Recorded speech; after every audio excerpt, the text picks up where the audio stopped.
Assalamualaikum dan salam sejahtera. Saya Muhammad Anas bin Muhammad Azhari. Sedikit penerangan daripada saya berkaitan pembinaan negara bangsa mengikut perspektif Malaysia. Pembinaan negara bangsa merupakan satu matlamat utama sesebuah negara dan boleh dianggap sebagai kemuncak kejayaan bagi sesebuah negara. Merujuk kepada Malaysia, proses awal pembinaan negara bangsa lebih tertumpu kepada keperluan politik. Usaha-usaha secara intensif bagi mencapai matlamat mula dilaksanakan selepas peristiwa 13 Mei 1969 menerusi rancang dasar ekonomi baru. Matlamat yang lebih jelas pula hanya muncul ekoran dari pengenalan Wawasan 2020 oleh Tun Dr. Mahathir Mohamad pada tahun 1991. Walaupun pelbagai usaha dilakukan oleh kerajaan dan pemimpin, namun unsur-unsur penghadang kebanyakannya berakar umbi. Sentimen perkauman seperti pemimpin-pemimpin politik yang sepatutnya berperanan sebagai role model bagi mencapai matlamat tersebut. Sebagai contoh, slogan Satu Malaysia umpamanya yang merupakan antara agenda di bawah kepimpinan Datuk Seri Najib Tun Razak untuk membentuk sesebuah negara. Keupayaan membina negara bangsa bergantung kepada perkongsian nilai serta semangat patriotisme, integrasi, kewarganegaraan dan demokrasi. Keupayaan membina sesebuah negara bangsa merupakan kemuncak kejayaan sesebuah negara tersebut. Hal ini kerana tanpa perpaduan dan rasa kekitaan dalam masyarakat, pelbagai kaum akan menyebabkan berlakunya ketidakstabilan politik.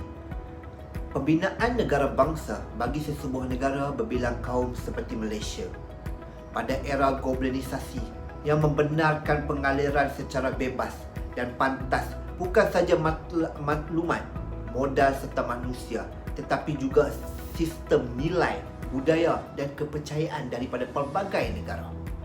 Konsep negara bangsa sejurus kepada sebuah negara yang berdaulat dengan rakyat hidup bersatu padu tanpa sentimen perkauman, keturunan, agama, bahasa, budaya yang boleh menghalang kepada pembentukan negara bangsa. Dalam usaha ke arah pembinaan negara bangsa ini bukan mudah kerana pembentukan negara bangsa sukar berlaku melalui perancangan dan program, tetapi ia terbina hasil daripada proses mula jadi di bawah asas sejarah yang terbina sejak dahulu. Wujudan negara bangsa terjadi melalui 3 asas utama, iaitu Malaysia bersatu padu tanpa fahaman perkauman, ideologi demokrasi liberal, kepercayaan pada pemerintahan dan undang-undang negara.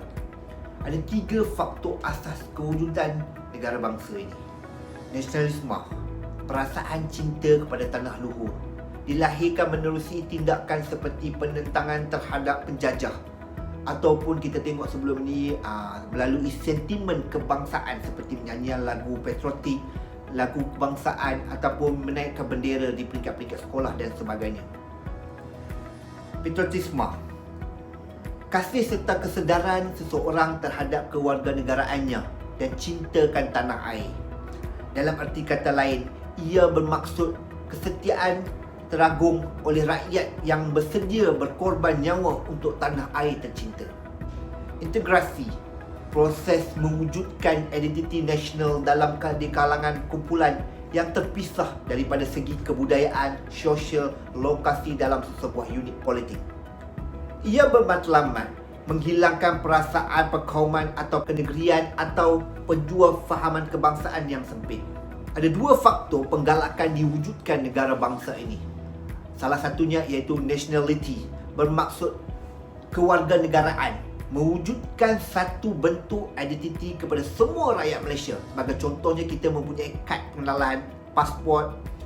Yang kedua iaitu demokrasi, alat mewujudkan keutuhan pentadbiran dan direstui oleh seluruh rakyat Malaysia. Ia merujuk kepada pembentukan hak kepada semua warga negara berkongsi ideologi dan satu memilih pemerintah. Secara keseluruhannya, konsep pembinaan negara bangsa adalah sesuatu yang melibatkan proses yang amat panjang. Namun begitu, walaupun ia merupakan proses yang sukar, pembinaan negara bangsa amat penting dalam sebuah negara, masyarakat majmuk seperti di Malaysia ini. Pembinaan negara bangsa yang mantap memerlukan penyertaan menyeluruh dari setiap anggota masyarakat dan jentera kerajaan. Sekian, terima kasih.